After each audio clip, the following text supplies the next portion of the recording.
नहीं कि आजम खान साहब समाजवादी पार्टी के बहुत बड़े नेता हैं। मुलायम सिंह जी यादव के सहयोगी रहे हैं और यूँ कहिए कि मुलायम सिंह जी के बाद आजम खान साहब का नंबर आता था, नाम आता था। लेकिन समाजवादी पार्टी ने जिस तरीके से इस पर उत्तर प्रदेश की सियासत में इन दिनों आए दिन कुछ ना कुछ नया देखने को मिल रहा है। उत्तर प्रदेश की सियासत में इन दिनों लगातार बदलाव की जो बहार है वो नजर आ रही है।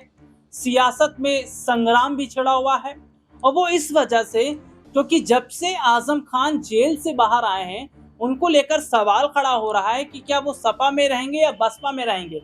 लेकिन अब जरा ध्यान से सुनिएगा कि सपा नहीं, बसपा नहीं, लेकिन आजाद समाज पार्टी के साथ क्या अब हाथ मिलाएंगे आजम खान। और चंद्रशेखर आजाद रावण ने अभी हाल ही में यह कहा था कि आजम खान साहब की कोई गलती नहीं थी, बस गलती क्या थी कि उन्होंने जोहर यूनिवर्सिटी बनाया। और इस बात को भी गौर कीजिएगा कि उत्तर प्रदेश में कुछ समय पहले उपचुनाव थे और उस उपचुनाव में यह देखने को मिला था कि चंद्रशेखर आजाद रावण अब्दुल्ला आजम से मुलाकात करने गए थे, आजम खान के बेटे से। और उन्होंने क्या कहा था कि मैं किसी नेता से नहीं, अपने भाई से मुलाकात करने जा रहा हूं, मुलाकात करने गया हूं, अपने परिवार से मुलाकात करने गया हूं। तो क्या अखिलेश और मायावती देखते रह जाएंगे? चंद्रशेखर आजाद रावण यहां बड़ा कदम उठाएंगे। देखिए, ये सियासत है और यहां पर हर वक्त करवट सियासत बदलता रहता है, माहौल सियासी यहाँ बदलते रहते हैं। और तो और ये तक देखा जा रहा है कि जिस तरीके से स्थिति इस वक्त है कि आजम खान कोई भी बड़ा फैसला ले सकते हैं और आजाद समाज पार्टी के प्रमुख चंद्रशेखर आजाद रावण जो कि वो भी इस फिराक में है कि आजम खान को अपनी तरफ मिलाया जाए। देखिए, सबसे बड़ी बात क्या है कि यहाँ पर एक चीज को देखिएगा कि आजम खान की मैं बात करूं तो आजम खान के परिवार के प्रति हमेशा सांत्वना दी है। चंद्रशेखर आजाद रावण ने मुसलमानों का वोट आजाद को भी मिलता है और इसमें कोई दो राय नहीं कि चंद्रशेखर आजाद रावण ने ये तक कहा था कि मुश्किल की घड़ी में जिन लोगों को उनके साथ होना चाहिए था वो उनके साथ नहीं थे। तो क्या नई राह तलाश सकते हैं आजम खान? क्या चंद्रशेखर आजाद रावण के साथ वो हाथ मिला सकते हैं? देखिए, उत्तर प्रदेश में साल 2027 में होने वाले विधानसभा चुनाव से पहले आजम खान को लेकर जो माहौल है वो सियासी माहौल तो गरमाया हुआ है। आजम खान को लेकर तमाम सवाल जो है वो खड़े भी हो रहे हैं। इतना ही नहीं, ये तक देखा जा रहा है कि जो आजम खान है वो पूरी तस्वीर उत्तर प्रदेश की पलट सकते हैं क्योंकि मुसलमानों का वोट अभी भी आजम खान के साथ है और चंद्रशेखर आजाद रावण नहीं चाहेंगे इतना बड़ा मौका वो छोड़ दें। देखिए, नगीना से सांसद हैं और आजाद समाज पार्टी की भी अच्छी पकड़ उत्तर प्रदेश में है और ये देखा जा रहा है कि अगर आजम खान उनके साथ आ जाते हैं, यानी कि नई शुरुआत करते हैं, ना सपा ना बसपा, चंद्रशेखर आजाद, तो क्या चंद्रशेखर आजाद का राजनीतिक कद उत्तर प्रदेश में बढ़ जाएगा? क्या आजाद समाज पार्टी को उत्तर प्रदेश में यहाँ बड़ा फायदा मिलता नजर आएगा? क्योंकि देखिए, राजनीति में कोई किसी का दुश्मन नहीं होता, कोई किसी का सगा नहीं होता, जहां जिसको फायदा होता है वहां वो चला जाता है। और ये देखा जा रहा है कि आजम खान फिलहाल अभी कुछ बोल नहीं रहे हैं और जिस तरीके से आजम खान ने अब्दुल्ला आजम से मुलाकात भी की थी, आजम खान की रिहाई पर थोड़ा चंद्रशेखर आजाद रावण भावुक भी हुए थे और सीधे सीधे तौर पर उन्होंने ये कहा था कि देखिए, ये वक्त की बात होती है और जिस तरीके से आजम खान साहब पर जो मुकदमे लगाए गए या जिस तरीके से उन्हें परेशान किया गया, ये ठीक नहीं है। बात स्वामी प्रसाद मौर्य ने भी कहा था कि उन पर जो आरोप लगाए गए या जो उनको लेकर बातें कही गई वो ठीक नहीं थी। तो यहाँ ये देखा जा रहा है कि हर कोई आजम खान को खुश करने में लगा हुआ है और आजम खान जो है वो नया सफर जो है वो हो सकता है कि आजाद समाज पार्टी के साथ करें, हो सकता है बसपा के साथ भी करें, लेकिन समाजवादी पार्टी के साथ जो है उनकी फुटमस नजर आ ही रही है।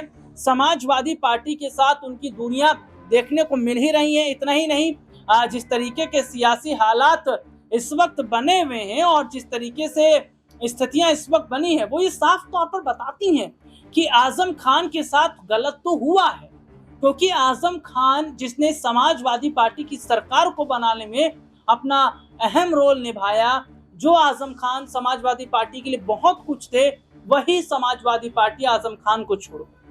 इस पर बड़ा बयान जो है वो चंद्रशेखर आजाद रावण ने भी दिया है, इस पर स्वामी प्रसाद मौर्य ने भी दिया है। स्वामी प्रसाद क्या कह रहे हैं? नहीं कि आजम खान साहब समाजवादी पार्टी के बहुत बड़े नेता हैं, मुलायम सिंह जी यादव के सहयोगी रहे हैं, और यूँ कहिए कि मुलायम सिंह जी के बाद आजम खान साहब का नंबर आता था, नाम आता था। लेकिन समाजवादी पार्टी ने जिस तरीके से इस पर चुप लगा के बैठी, उनके लिए कभी सड़क पर नहीं उतरी। देखा आपने। और अब आपको बताता हूं चंद्रशेखर आजाद रावण क्या कह रहे हैं। क्योंकि सबसे पहले तो बड़ा अच्छा दिन है। मैं माननीय न्यायपालिका को जो है बहुत धन्यवाद दूंगा, और एक ही लाइन से पहले उनके लिए मंगल कामनाएं करूंगा, अच्छे स्वास्थ्य की और दीर्घायु होने की। जो जेल में रहता है उसी को जेल का एहसास होता है। मैंने 16 महीने जेल में बिताए हैं, और किस तरह का जब आप सरकार के खिलाफ जेल में हो, जब सरकार आपके खिलाफ हो, तब किस तरह की परेशानियों का सामना आपको करना पड़ता है, ये भी किसी छिपावा नहीं। तो जिस तरह मैं 16 महीने जेल में रहा सरकार के खिलाफ लड़ाई लड़ते हुए, उसी तरह से आजम साहब जो हैं, क्योंकि उन्होंने सरकार के खिलाफ लड़ाई लड़ी, और उनका एक बड़ा अपराध जो मुझे नज़र आता है वो ये है, हालांकि मुकदमे तो उनके ऊपर बहुत सारे हुए हैं, कि उन्होंने यूनिवर्सिटी बनाई है। अगर वो यूनिवर्सिटी नहीं बनाते तो शायद इतनी बड़ी कार्रवाई उनके खिलाफ नहीं होती। आप देखो, एक यूनिवर्सिटी यहाँ सहारनपुर में थी ग्लोकल, उसको बनाने वालों का क्या हाल हुआ, और एक थी ये मौलाना अली जौहर, इसको बनाने वालों का। और अगर राजनीति कहीं और नहीं चलती है तो फिर वो जाके चलती है एमयू में। ये किसी से उत्तर प्रदेश के अंदर छिपावा नहीं। तो बड़े कष्ट का समय उन्होंने काटा, 23 महीने जेल में रहे, लगभग 2 साल। बहुत सारे ऐसे भी लोग हैं जो अभी जेलों में हैं, दिल्ली में बहुत सारे, उमर खालिद से लेकर सब लोग जेल में हैं।